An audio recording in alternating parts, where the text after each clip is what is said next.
So, ang ating pong sermon text ngayong umaga, makikita po natin sa Book of Hebrews, chapter 12, verse 2. Okay, so ang ginamit ko po ngayong umaga is yung Amplified Version. Please join me po in reading this passage in Hebrews chapter 12, verse 2. Okay, so sabi po dito in verse 2, focusing our eyes on Jesus, who is the author and the perfecter of faith, who for the joy set before him endured the cross, disregarding the shame, and sat down at the right hand of the throne of God. Amen. Thank you, Lord, for the reading of your words. Ang title po ng message natin ngayong umaga is called Focus. Ayan. Pagka naririnig nyo po yung word na focus, ano po ang pumapasok sa mga mind ninyo? Focus, di ba? Lalo na yung mga lente ng mga camera natin na yan. Mga naka-focus po yan. So, pero po in the context ng ating pong sermon this morning, ang gusto kong gamitin natin na meaning ng focus is ito po. Focus is the center of interest. Di ba? Pag gustong-gusto mo ang isang bagay, you are passionate sa mga bagay-bagay, naka-focus ka. Di ba? Pag gustong-gusto mo yung ginagawa mo, naka-focus ka. It is the center of your interest or the center of your activity. Yun, di ba? Pagka gustong-gusto mo isang bagay, yan ang lagi mong ginagawa. Yung pag-passion mo yan, sabi nga natin, ang meaning ng passion, pag ang passion kahit natulog ka na kinabukasan, yun pa rin ang gusto mong gawin. Kasi passion mo siya eh. Amen? So, again, church, focus, of course, in the context ng ating pong sermon this morning, it is the center of your interest and center of activity.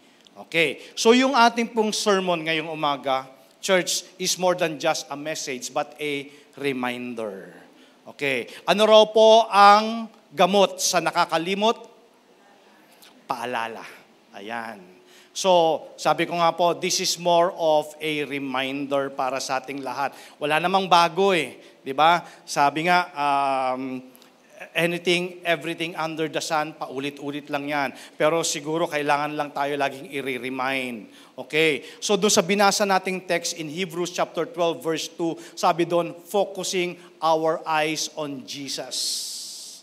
Dapat yung eyes natin, okay, the eyes of faith, okay, nakafocus lagi yan dapat sa Panginoong Jesus. Okay? Now, it's a way of telling us na, church, we need to look away from all distractions. Di ba? Ang dami nating mga distractions na nakakaapekto sa ating faith and maturity.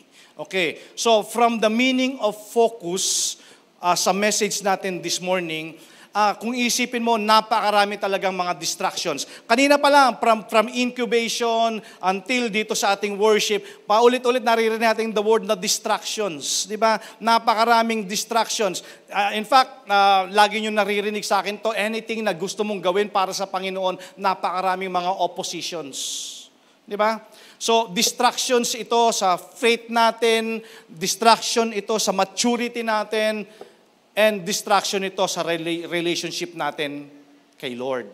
Okay. Church, are you ready for this? Ito, madalas nyong naririnig ito. When a brother or a sister, we're not judging, pero when a brother or a sister na matagal mo nang hindi nakikita sa church, okay, minsan tayo, di ba, minsan nakakalimutan natin mag-pray, nakakalimutan magbasa ng Bible, yung ating daily devotion. Minsan, wala ka na sa ministry. Pag nagkita kayo, pag kinumusta mo, ito madalas nating naririnig. Pag kinumusta mo siya, ang sasabihin niya, hindi naman ako nakakalimot. Tama ba? Minsan ba narinig mo na yan sa iba o narinig mo yan sa sarili mo? Hindi naman ako nakakalimot. Yan. Alam niyo po yung statement na yan, sometimes sinasabi lang natin yan just to justify. Justify yung sarili natin na na alam naman natin na unti-unti tayong napapalayo sa Panginoon. Maaring hindi ka naman nakakalimot, pero ang tanong, nakapokus ka pa ba kay Lord? Amen. Yung hindi nakakalimot is one thing, yung nakafocus is another thing. Hello? Naintindihan niyo po ba? Pwede na tayong mag-close ng prayer? So, church, again, kagaya po ng sabi ko sa inyo kanina, this is more than just a reminder. Even if you're a seasoned Christian, nangyayari po ito. And there's a danger, mamaya pag-uusapan natin yung danger, di ba? Yes, hindi ka nakakalimot. Ang tanong, nakafocus ka pa ba? Kasi again, kung iulitin natin yung meaning, yung definition ng focus based sa context ng sermon natin ngayong umaga, focus is the center of your interest. The center of your activity. Amen? Now, church, you remember the story of Peter walking on the water. Sino dito ay nakakaalala at alam niya yung story ni Peter nung si Peter ay naglakad sa tubig? Marami sa atin, alam natin story na yon. Sa kids ministry, di ba, sa Sunday school, tinuturo na sa atin yung kwento na yan. You remember the story of Peter walking on the water, di ba? Nung siya ay naglalakad sa tubig, yung kanyang eyes ay nakafocus kay Jesus, nakuha niya maglakad Nakuha niya maglakad. Amen. Pero because of distractions, nandiyan na yung malakas na wind, nandiyan na yung mga malalaking mga waves, na-distract siya. At nung na-distract siya, nawala yung focus niya kay Jesus. Now, nung nawala yung focus niya kay Jesus, doon siya nagsimulang lumubog. Church, are you getting that? Di ba? So, church, kaya kung hindi tayo magiging mapagbantay, aagawin ng maraming distraction yung focus natin kay Lord. Like what? Diba? Yung mga hobbies natin. Diba? Yung mga hobbies natin, minsan inaagaw niyan yung time natin kay Lord Yung focus natin kay Lord. Yung work natin. Well, church, hindi ko sinasabing masama ang work. Hindi ko rin sinasabing masama yung mga hobbies. Pero kung ito na yung nagiging reason para mawala yung focus mo kay Lord, well, mukhang kailangan mong mag-realize. Di ba? Ano pa nakaka-distract sa atin? Mga problema, of course. Di ba? Nakaka-distract yan, mga problema natin. Pagka problemado ka, parang wala ka talaga sa wisyo. Di ba? Para mag-focus. Ano pa nakaka-distract sa atin? Alam mo ba na pwedeng ang makadistract sa'yo yung taong lagi mong kasama? O yung mga taong nakakasama mo? Di ba? Imbis na mag-church ka ng Sunday, nasaan ka? Kasi nahihila ka. Amen ba? So without you knowing it, maaaring unaware ka, pero nahihila ka, nawawala tuloy yung focus mo kay Lord. Amen? Do you agree? Ano ba? Minsan, ang nanakaw ng focus mo is yung bitterness mo. Ayaw mong makita yung tao na yun sa church. Dahil pag nakikita mo yung tao na yun, kumukulo ang dugo mo. Pero di ba lagi natin sinasabi, huwag kang tumingin, mag-focus sa tao, mag-focus ka lang kay Lord. Dahil hindi naman yun yung tao na yun ang pinunta mo sa church. Di ba? Tama ba? Si Lord ang pinunta natin sa church. So, ang dami. Maniwala po kayo sa akin, anything na gagawin mo para kay Lord, napakaraming oppositions, napakaraming distractions. So, please be aware. Please be aware. Now, question, si Lord pa rin ba ang center ng interest mo? O, naagaw na ng tuluyan. Wala na. Mas importante na yung mga hobbies mo. Pero hindi ka naman ganyan nagsimula. Di ba, naalala mo ba, nagsisimula pa lang yung relationship nyo ni Lord, ang init-init mo. Grabe. Halos ikaw nagbubukas ng church pag Sunday. Di ba? Tama ba?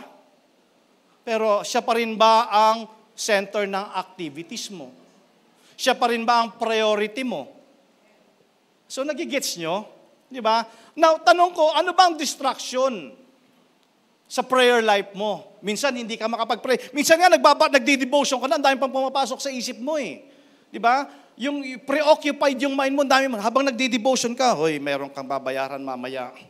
Di ba? Habang nga nagdi-devotion ka, nagbabasa ka ng Bible, ang dami-daming pumapasok sa isip mo. Di ba? Nadidistract ka. Nawawala ka sa focus. Pero, alam niyo ba na hawak niyo naman yung remote control? Pwede mo namang ibalik yung sarili mo sa focus eh. Di ba? Ibalik mo lang yung sarili mo sa focus. Ano ba ang nagdi-distract sa'yo para hindi ka makapag-church? Ano ang nagdi-distract sa'yo para wala ka na sa ministry? Ano ba ang mga distractions mo? Ano ang distraction para hindi ka mag-mature? Ano ang distraction sa faith mo? Alam niyo po, bukang bibig ng Kristiyano, blessing. Tama ba? Gusto natin, blessed tayo, blessing. Well, lagi ko pong sinasabi sa inyo, naririnig lagi, ang blessing, yan ang pinakamadaling kayang gawin ng Lord para sa'yo. Gusto kang i-bless ng Lord. Amen. Pero itong sermon na to ngayong umaga, dedicated ito for those of us who work hard and put in long hours. Diba? Yung mga taong ginagawang araw yung gabi, gabi yung araw. Kasi ngayong umaga, kakaiba to. Okay? Kakaiba. Gusto ko ngayon na pag-usapan natin, mayroon pang isang bagay na pwede na i-distract tayo sa focus natin sa Panginoon. Okay? Hindi lamang yung mga problema mo. Okay? Dahil mamaya pag-usapan din natin yan. Okay? So, dedicated itong sermon na to para sa mga hardworking people. Kasi it's easy to look at our accomplishments and possessions para i-congratulate natin yung sarili natin. Di ba? Naririnig ba natin sarili natin na galing ko talaga? Kaya meron ako lahat nito dahil sa sarili ko. Di ba?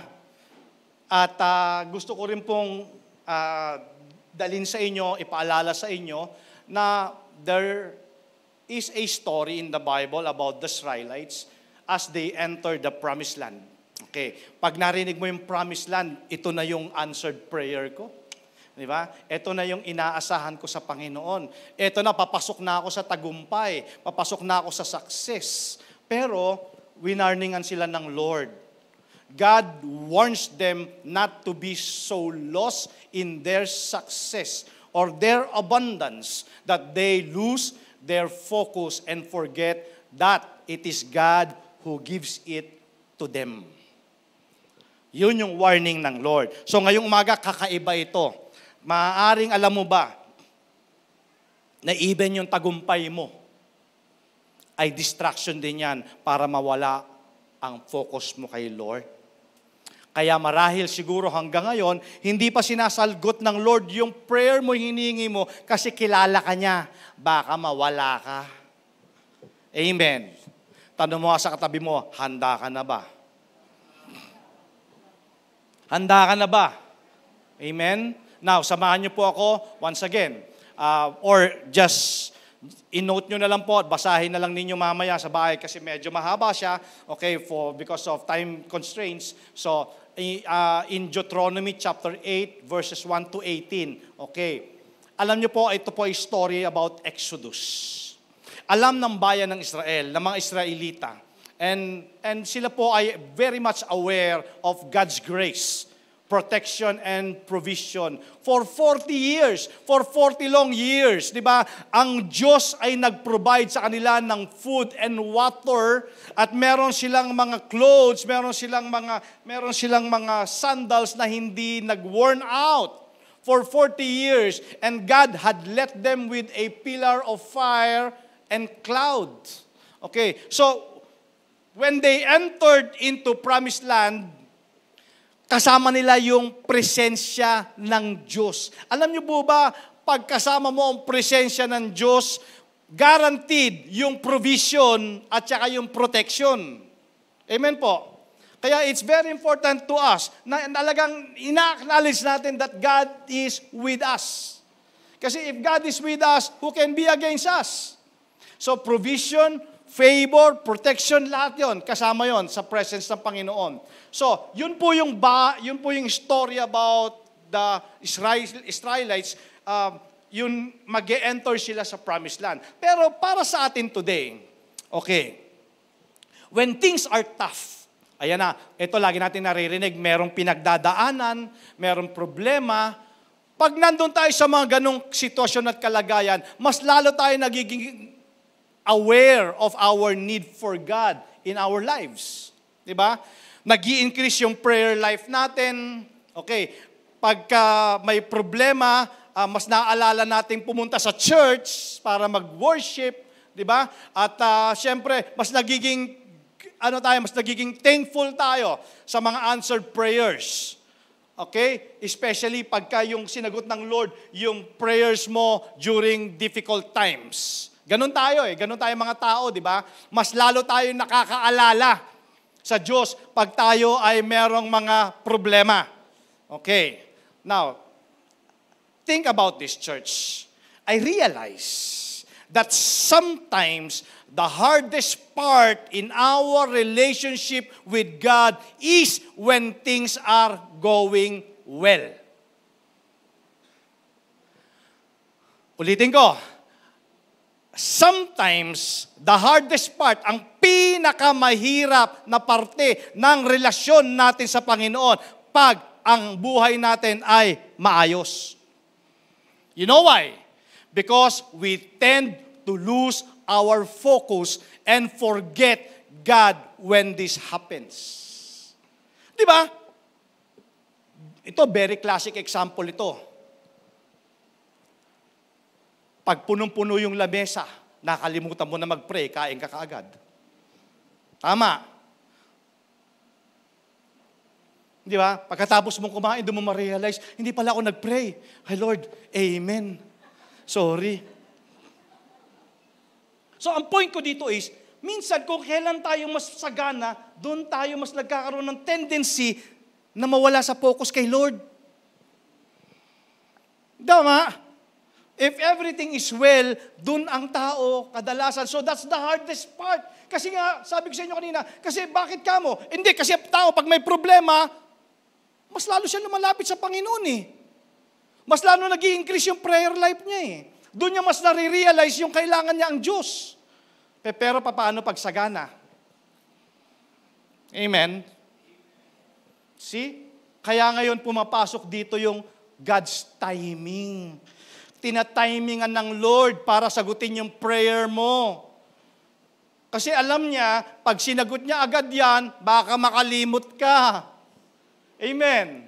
Kaya itong sermon na to, this is more of a reminder. Gustong-gusto sagutin ng Lord yung prayer mo. Gustong-gusto kanyang i-bless. Nga lang sabi ng Lord, nga lang anak, hindi pa handa yung heart mo Di ba? Kasi baka mamaya pag sinagot ko yan, di na tayo magkita.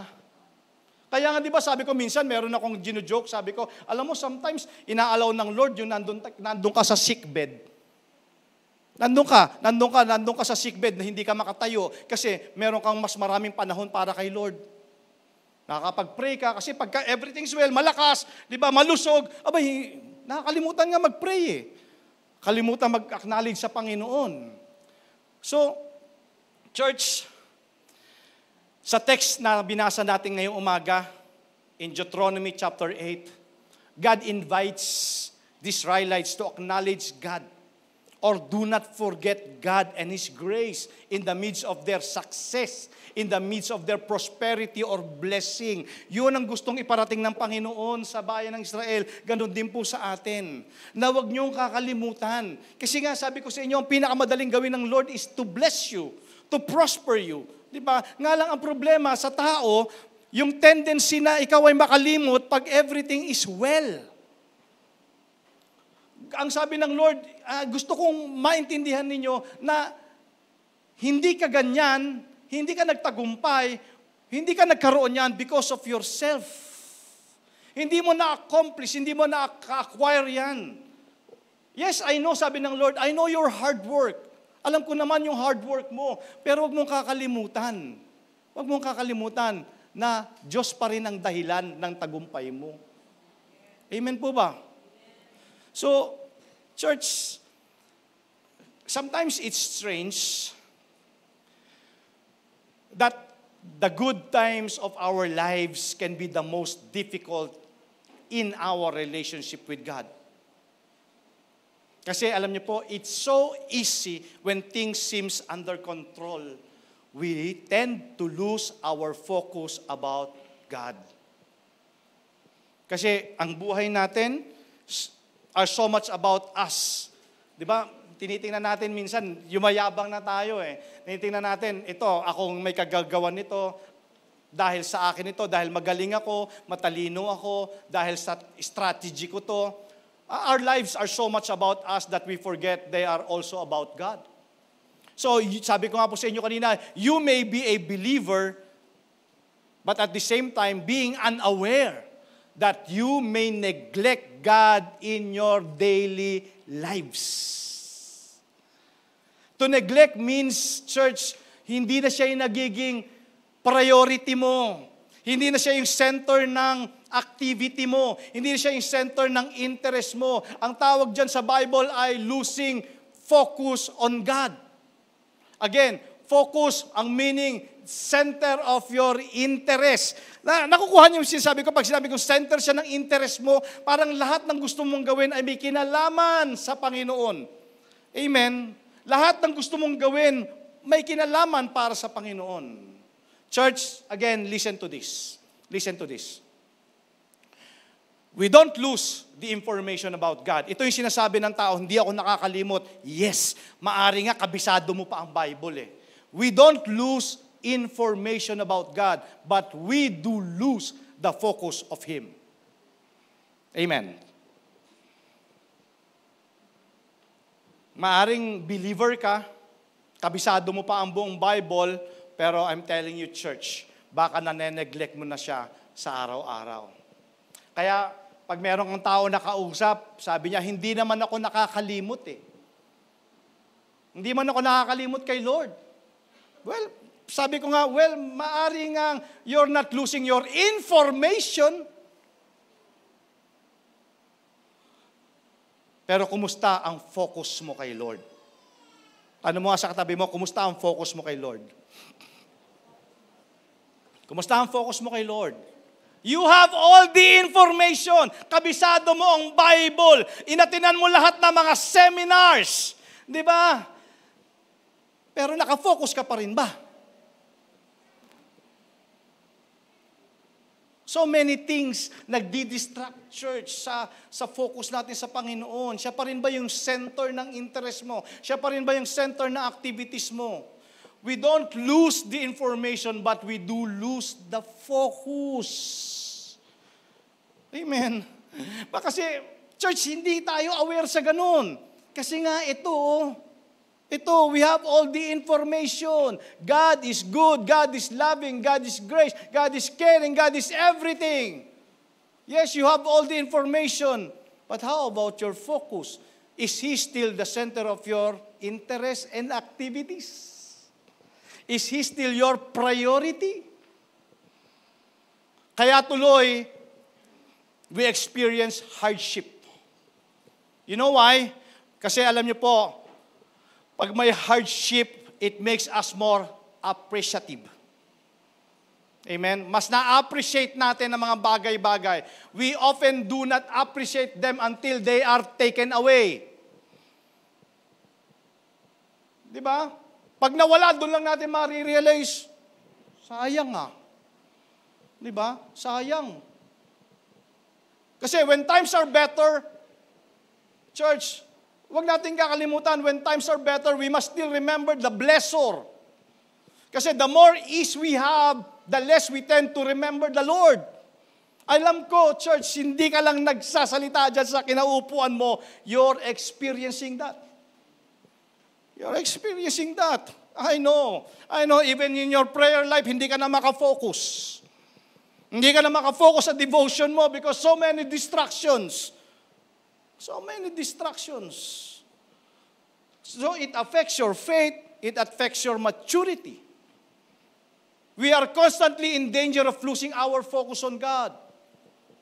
Well, this does not mean we forget about God. Yun katulad sinasabi ko, hindi nangangahulugan, nakalimutan mo ang Diyos, but you are no longer conscious of Him. Hello? Masyado kayong serious. Tapikin mo yung katabi mo. Sabihin mo, mukhang ikaw ang pinag-uusapan. Tama ba? Tama ba, church? Di ba? Nandito lahat. About the information. Napakarami mo nang alam. Pero wala na pala dito sa heart mo. Hindi na nakafocus kay Lord. Then, the result, alam nyo kung ano yung evidence para malaman mo kung ikaw ay nagsisimula na mag-lose ng focus mo kay Lord? You know what? Number 1, complaining. Nagsisimula ka na mag-complain. Because complaining is the opposite of thanksgiving. Tama? Meron sabi niya, you know what? I used to think people complain because they had a lot of problems. But I come to realize that they complain, they have problems because they complain. Because complaining doesn't change anything. Church, kahit maghapon ka mag-complain, hindi mababago ang sitwasyon. Amen? Actually, it amplifies frustration. It spreads discontent and can invoke an invitation for the devil to cause problems with our lives. Yun yung resulta, church. Kaya, Pastor, paano ko malalaman pagka wala na ako sa focus? Complain ka na ng complain.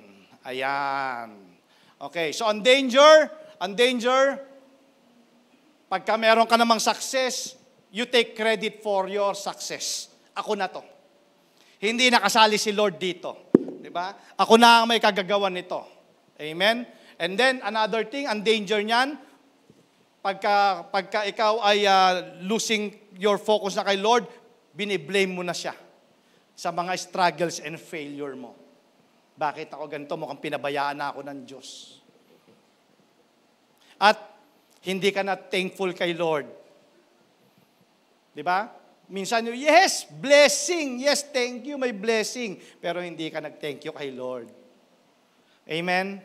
So, yung message natin mga kapatid, sabi ko nga sa inyo, kakaiba to. Kasi, ay yung mga distractions, mga problema, mga sabihin natin na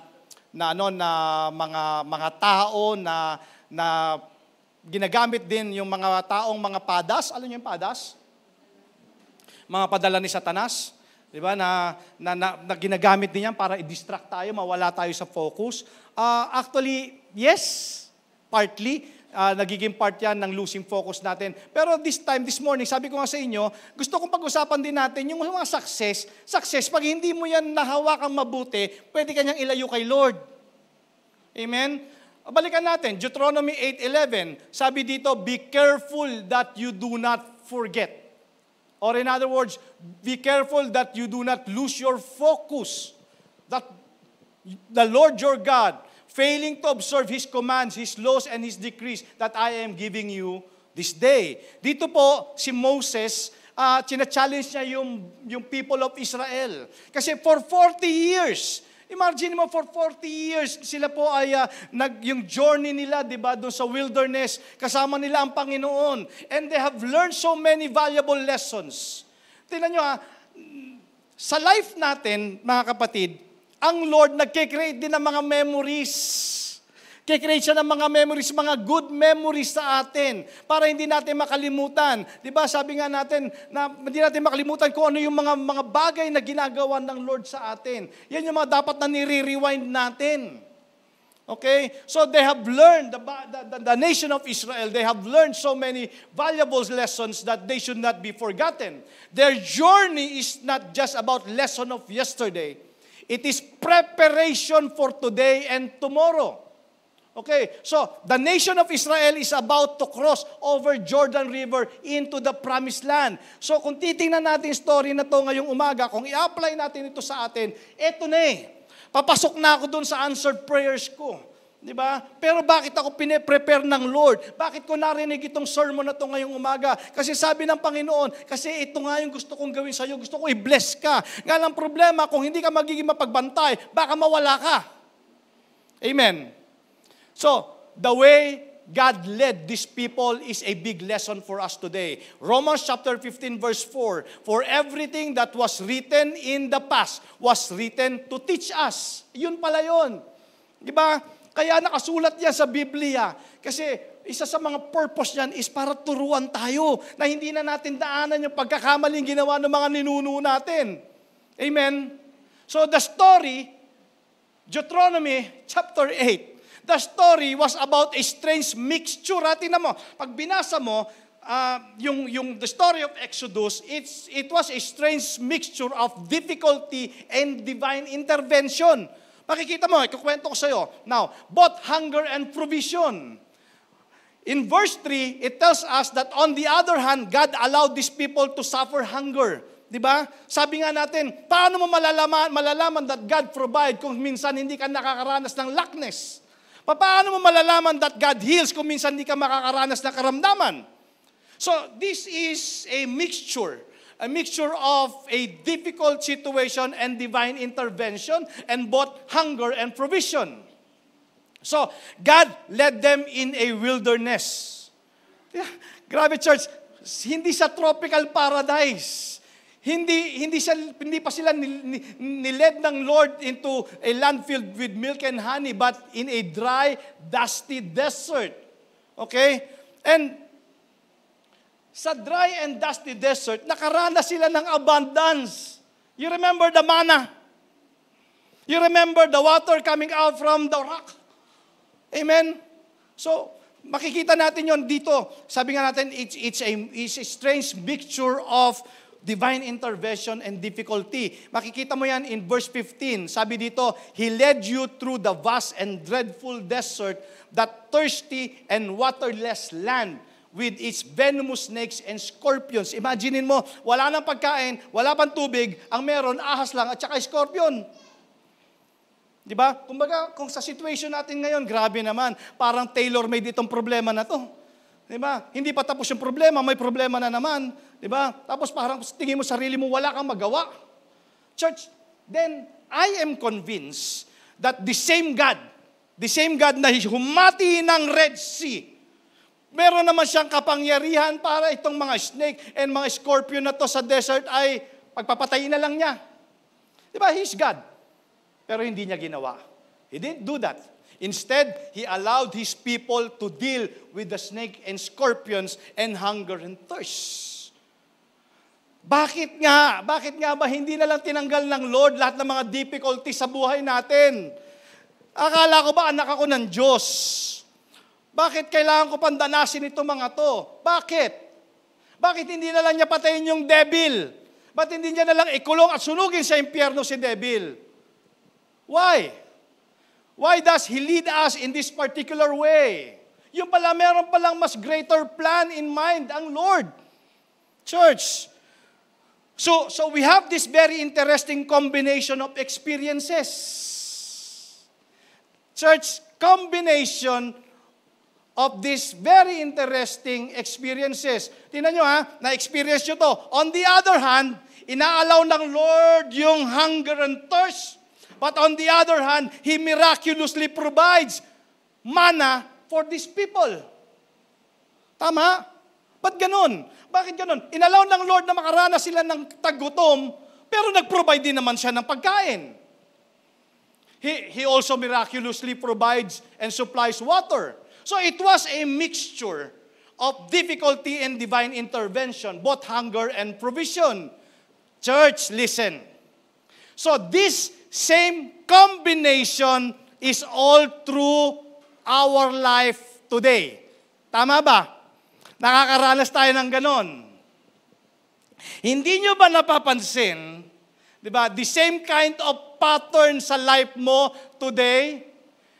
On the one hand, nandyan yung mga problema, tingin mo imposibleng i-overcome, such as family problem, marriage problem, financial problem, sickness and diseases, problema sa ministry, problema kahit saan, you are painfully aware of your own insufficiency and personal need and weaknesses. Powerless ka. But on the other hand, there are wonderful answers to prayer. Answers na makikita mo about God's loving care and goodness. And then miracle happens.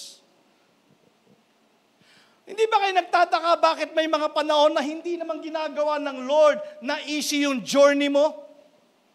Pero nakikita mo rin naman that God is faithful na pag ikaw tumawag at nanalangin, sinasagot niya yung prayer mo.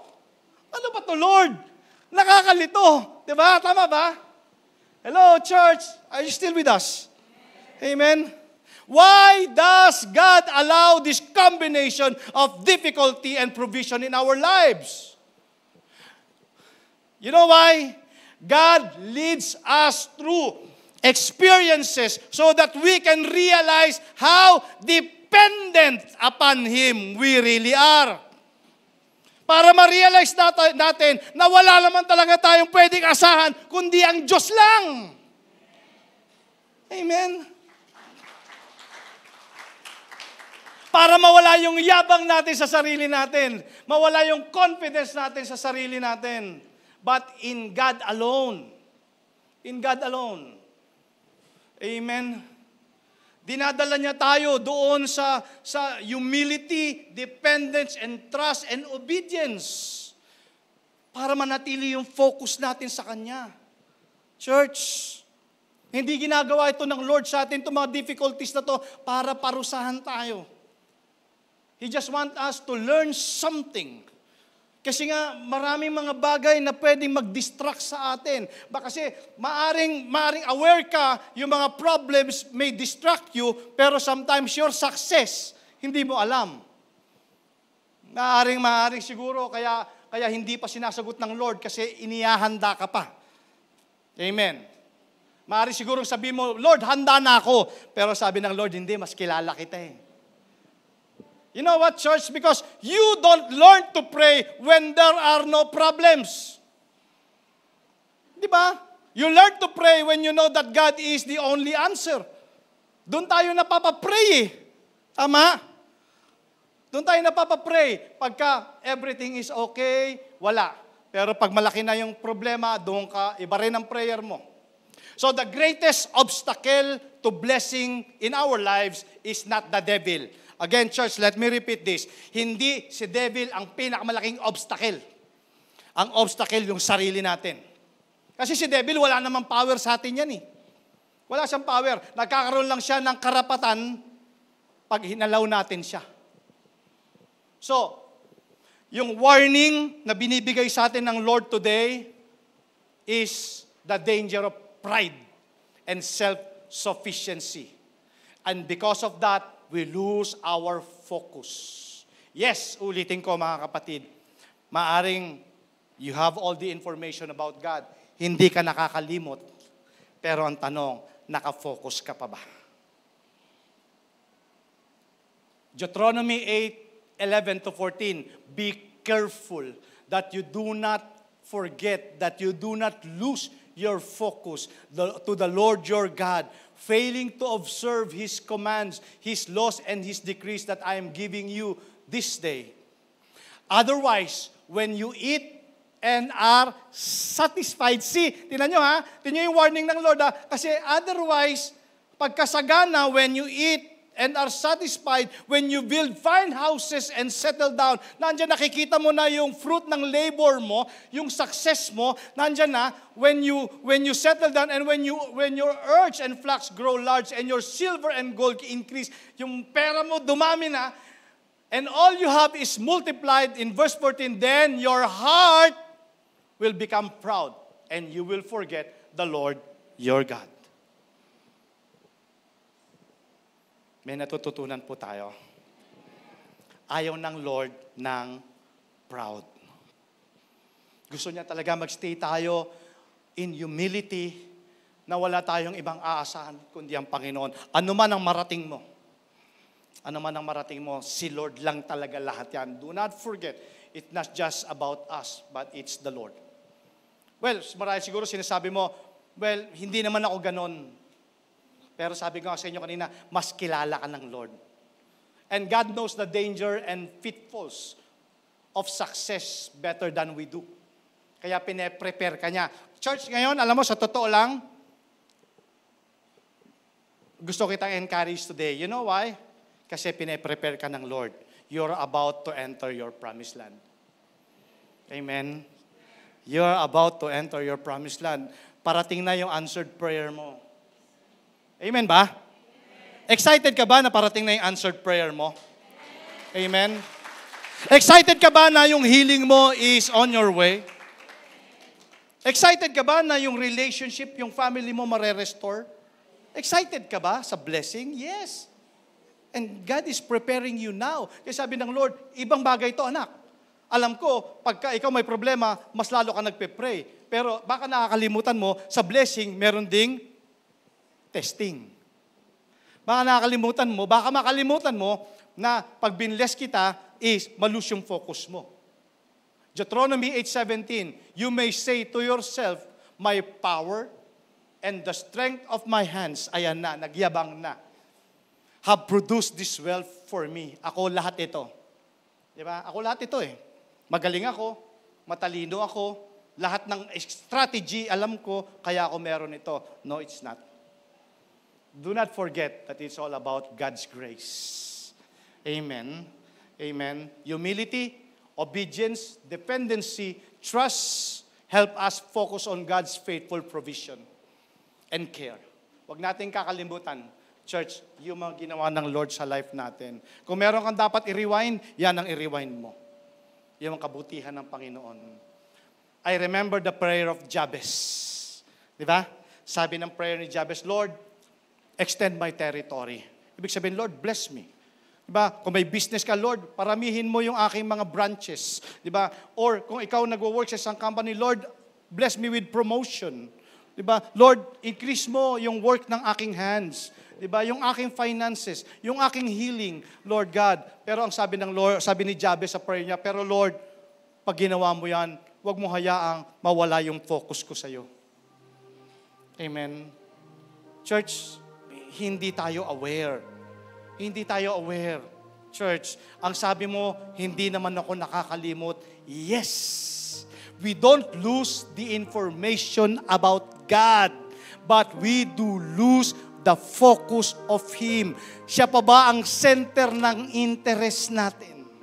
Siya pa ba yung interest na activity natin? Siya pa rin ba yung priority mo? Church, siya pa rin ba? Kaya sabi ng Hebrews 12:2, focusing your eyes only to Jesus, the author and the finisher of your faith.